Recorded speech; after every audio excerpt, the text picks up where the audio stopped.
हमारे क्वेश्चन में दिया हुआ है कि एक कंपनी है XYZ लिमिटेड। यहाँ पर मैं गलत लिख रखा है, यहाँ पे XYZ लिख लेना। ओके, तो उसने इशू किए 12,000 शेयर 100 ईच पेपर, मतलब एक शेयर की वैल्यू 100 रुपीज़ है पर शेयर। उसमें से ₹30 तो है आपकी एप्लीकेशन मनी, 40 देने हैं ऑन अलॉटमेंट और 20 ऑन फर्स्ट कॉल, और जो बैलेंस है सेकंड और फाइनल कॉल पर। लेकिन कंपनी को application were receive for 13,000 share. The director decide to reject application of 1,000 share and their application money being refunded in full. Allotment money was default receive all the share at sum due on call are received except 100 shares. मतलब 100 share को छोड़ के और जितनी भी money थी वो सारी उस पर रिसीव हो चुकी है कंपनी को, लेकिन 100 शेयर्स की मनी जो है वो रिसीव नहीं हुई है जो आपकी कॉल्स की है। तो ये आपका क्वेश्चन है। अब सबसे पहले करेंगे हम एप्लीकेशन की अकाउंटिंग। जब हम एप्लीकेशन की अकाउंटिंग करेंगे तो हम यहाँ पे देखते हैं, फर्स्ट हमें अपना बैंक अकाउंट, देखो अगर आपने इससे पहली वीडियो नहीं देखी तो उसे देख लेना, उसमें सारे स्टेप बाय स्टेप बताया कि पहले किस चीज़ की अकाउंटिंग होनी है फिर किसकी। तो सबसे पहले एप्लीकेशन आती है, शेयर इशू होने पे इन्वेस्टर एप्लीकेशन भेजता है कंपनी को, तो एप्लीकेशन की अकाउंटिंग होगी। एप्लीकेशन की अकाउंटिंग होगी तो उस पर देखो कि कंपनी ने इशू तो किए 12,000 शेयर 100 ईच, और एप्लीकेशन ₹30, एप्लीकेशन की अमाउंट है 30 रुपीज़ पर शेयर, लेकिन कंपनी ने एप्लीकेशन रिसीव कितनी करी 13,000 शेयर्स की। तो आपका इसमें अकाउंटिंग ट्रीटमेंट क्या होगा, जो आपके 13,000 शेयर्स हैं, कितने 13,000 shares at the rate 30 rupees, ये यहाँ पे डेबिट कर देंगे कंपनी के बैंक अकाउंट को। कंपनी का बैंक अकाउंट डेबिट होगा, लेकिन होगा किससे, अभी कंपनी ने शेयर होल्डर को कुछ दिया तो है नहीं, कंपनी ने ले तो ली एप्लीकेशन के अमाउंट, लेकिन शेयर होल्डर को तो कुछ दिया नहीं है। इस सिचुएशन में उसे क्रेडिट तो करना पड़ेगा, अपना डेबिट अकाउंट किसी अकाउंट से क्रेडिट तो करना होगा, चाहे वो इमेजिनरी हो। तो एक इमेजिनरी अकाउंट बनता है इस सिचुएशन में, शेयर एप्लीकेशन अकाउंट। ये शेयर एप्लीकेशन अकाउंट इसलिए बनता है क्योंकि अभी हमने उन्हें ओनर नहीं बनाया, तो सिर्फ हम उनके नाम पे एक अकाउंट शेयर एप्लीकेशन अकाउंट बनाते हैं, और अपना जो बैंक अकाउंट है उसे जब डेबिट करते हैं तो शेयर एप्लीकेशन अकाउंट को क्रेडिट कर देते हैं। ओके, तो ये क्या हुआ आपका 3,90,000 से तो हो गया आपका डेबिट बैंक अकाउंट, और 3,90,000 से क्रेडिट हो गया आपका एप्लीकेशन अकाउंट। उसके बाद जब हमारे पास सारी एप्लीकेशन आ गई तो उनका एनालिसिस करा हमारी कंपनी ने, फिर उसमें से सेलेक्ट किया 12,000 मतलब 12,000 शेयर के होल्डर्स को कि हम इन पर्सन्स को अपने शेयर्स की होल्डिंग देने वाले हैं। तो उसके बाद वो एंट्री होगी। अब क्या होगा, जो आपका इमेजिनरी अकाउंट बना था जो कि क्रेडिट किया गया था, अब हम उसे कर देंगे डेबिट, क्योंकि वो एक इमेजिनरी अकाउंट था। जब हमने पहली में उसे क्रेडिट कर दिया तो अब हमें उसे डेबिट करना होगा ताकि उसका जो इफ़ेक्ट है वो कैंसिल कर सकें। तो अकाउंट को डेबिट करा और शेयर कैपिटल अकाउंट को क्रेडिट कर दिया। क्यों करा, शेयर कैपिटल अकाउंट इन्वेस्टर का स्पेसिफाई अकाउंट होगा, वो इन्वेस्टर की ओनरशिप को दिखाएगा कंपनी में। तो जब हमने एप्लीकेशन अमाउंट ले ली है तो हम ओनरशिप दे रहे हैं अपने उस इन्वेस्टर को उन शेयर्स की, तो जो दे रहे हैं उसे क्रेडिट करना है, जो ले रहे हैं उसे डेबिट करना है। तो इसे कंपनसेट बैंक अकाउंट को डेबिट कर दिया था, लेकिन उसे क्रेडिट करने के लिए हमने एप्लीकेशन अकाउंट बनाया। अब उस एप्लीकेशन अकाउंट को जो क्रेडिट किया था अब उसे डेबिट कर देंगे, और आपका जो कैपिटल अकाउंट है जो असली में इन रियलिटी हमने क्रेडिट किया है उसे क्रेडिट कर देंगे। लेकिन यहाँ पे कितने से करेंगे, आपके 12,000 शेयर इशू करे थे और एप्लीकेशन मनी थी 30। ओके, तो यहाँ हो जाएगा 3,60,000 आपके डेबिट होंगे और 3,60,000 आपके क्रेडिट होंगे शेयर कैपिटल अकाउंट में। सेकंड स्टेप हो गया। उसके बाद थर्ड स्टेप में क्या होगा, कंपनी ने जो एक्स्ट्रा शेयर्स हैं वो रिफ़ंड करने हैं। 1,000 शेयर एक्स्ट्रा आए थे, 30 रुपये एप्लीकेशन मनी थी, उसके अकॉर्डिंग 30,000 रुपये कंपनी के पास एक्स्ट्रा आए थे। तो कंपनी क्या करेगी, वो 30,000 डेबिट करेगी एप्लीकेशन अकाउंट से, क्योंकि एप्लीकेशन अकाउंट के थ्रू आए थे वो 30,000 रुपये, एप्लीकेशन अकाउंट में थे वो 30,000 रुपये। तो एप्लीकेशन अकाउंट को डेबिट करेगी और बैंक अकाउंट को कर देगी क्रेडिट 30,000 से। ओके, क्योंकि बैंक अकाउंट उन पर्सन के बैंक में ट्रांसफ़र कर देगी उनको, मतलब एप्लीकेशन अकाउंट जो कंपनी के थे उसको डेबिट करके वो क्रेडिट कर देगी बैंक अकाउंट से उन्हें। ओके, उसके बाद शेयर अलॉटमेंट की एंट्री होगी। ध्यान रखना, जो ये आपका एप्लीकेशन अकाउंट है, यहाँ पे देखना 3,90,000 से हुआ था क्रेडिट, तो उसमें से 3,60,000 आपके यहाँ डेबिट हो गए और जो बचे 30 लाख वो यहाँ पे डेबिट हो गए, क्योंकि एक्स्ट्रा अमाउंट थी तो वो डेबिट करके बैंक अकाउंट से क्रेडिट कर दिया और वो कैंसिल हो गया एप्लीकेशन का।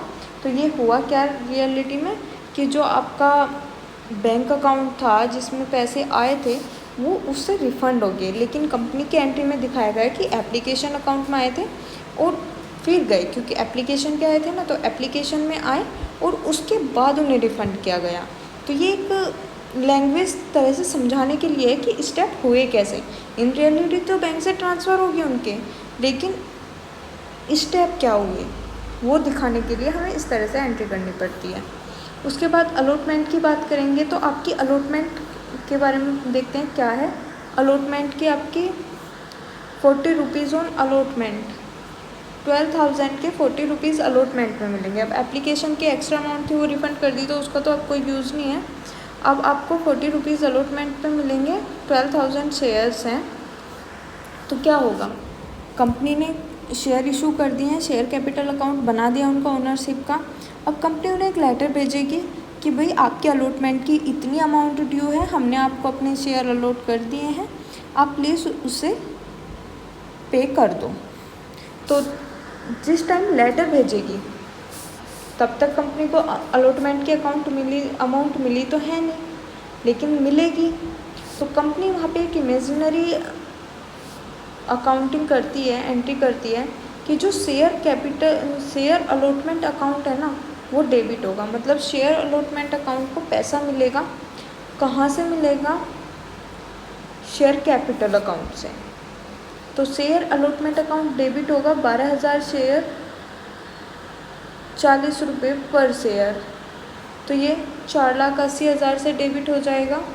वहीं शेयर कैपिटल अकाउंट क्रेडिट होगा, क्योंकि शेयर कैपिटल अकाउंट में हम जब हमारी कंपनी का अकाउंट बनेगा अलॉटमेंट का और शेयर कैपिटल अकाउंट बनेगा उस पर्सन का जिससे मिलेगा, तो शेयर अलॉटमेंट अकाउंट वो कैपिटल अकाउंट क्या होगा, क्रेडिट, क्योंकि हम उन्हें ओनरशिप देंगे।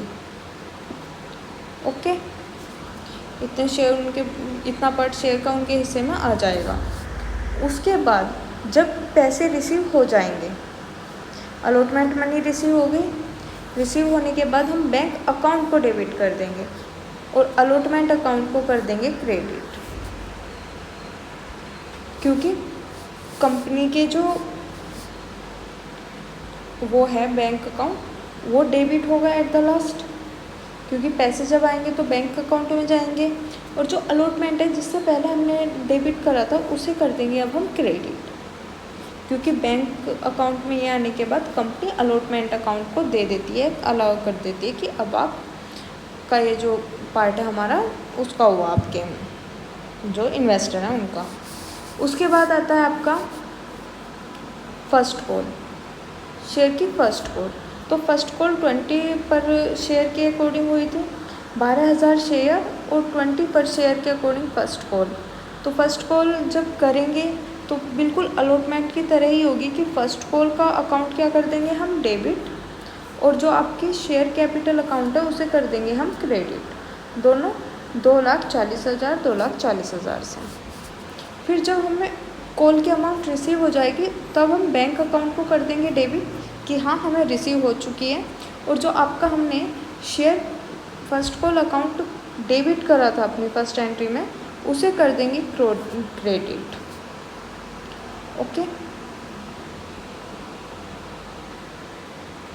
अब जो आपकी कॉल है उसमें 100 जो शेयर थे उनकी मनी मिली नहीं थी, तो यहाँ पे वो भी लेस की जाएगी। ओके,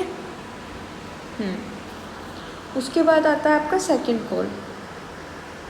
सेम सेकंड कॉल में होगा आपका, हमने कॉल करी पर्सन के पास, तो आपका सेकंड कॉल अकाउंट डेबिट हो जाएगा 1,20,000 से, क्योंकि सेकंड कॉल का 10 पर शेयर के अकॉर्डिंग होगी वैल्यूएशन, तो वो हो गया। उसके बाद शेयर कैपिटल अकाउंट हो जाएगा इससे क्रेडिट। जब हमें अमाउंट रिसीव हो जाएगी तो बैंक अकाउंट डेबिट होकर और शेयर सेकंड कॉल अकाउंट या फाइनल कॉल अकाउंट को कर देगा क्रेडिट। इस तरह आपका काउंटिंग का प्रोसेस कंप्लीट होता है। अगर आप ध्यान से देखेंगे, सबसे पहले एप्लीकेशन आई, एप्लीकेशन आने से वहाँ पे क्या होगी आपकी जो टोटल 13,000 की आई, हमने 13,000 की ही अमाउंट लेकर देख लिया कि हमारी एप्लीकेशन कितनी है, बैंक अकाउंट को डेबिट कर दिया, एप्लीकेशन अकाउंट को क्रेडिट कर दिया। उसके बाद हमने उसका सेकंड स्टेप क्या हुआ, आपकी शेयर एप्लीकेशन अकाउंट को डेबिट करके हमने कैपिटल अकाउंट को क्रेडिट कर दिया, क्योंकि हमने वो ओनर्स को बांट दिए जितने शेयर 12,000, उसमें से जो 13,000 आए थे एप्लीकेशन के उसमें से हमने 12,000 दिए शेयर कैपिटल अकाउंट को, और जो 1,000 शेयर थे वो रिफ़ंड कर दिए थ्रू द बैंक अकाउंट। उसके बाद शेयर अलॉटमेंट अकाउंट आया कि भाई अब अलॉटमेंट की मनी दे दो, कंपनी ने कहा। तो पहले तो हमने ड्यू की एंट्री करी कि जब कंपनी ने मंगाया, उन्हें लेटर भेजा था, तब उस टाइम पे कंपनी ने क्या अकाउंटिंग करी, उस टाइम पे कंपनी ने अपने कैपिटल अकाउंट को क्रेडिट करा और डेबिट कर दिया उससे शेयर अलॉटमेंट अकाउंट को। देन शेयर अलॉटमेंट अकाउंट से हम क्या करेंगे, बैंक अकाउंट को डेबिट कर देंगे। जब मनी आ जाएगी तो शेयर अलॉटमेंट अकाउंट से बैंक अकाउंट को डेबिट कर देंगे, मतलब बैंक अकाउंट को दे देंगे। उसके बाद आपका आएगा फर्स्ट कॉल। फर्स्ट कॉल में क्या होगा, आपका फर्स्ट कॉल सेम अलॉटमेंट की तरह ही एंट्री होनी है, बस अलॉटमेंट की जगह फर्स्ट कॉल लिख देंगे।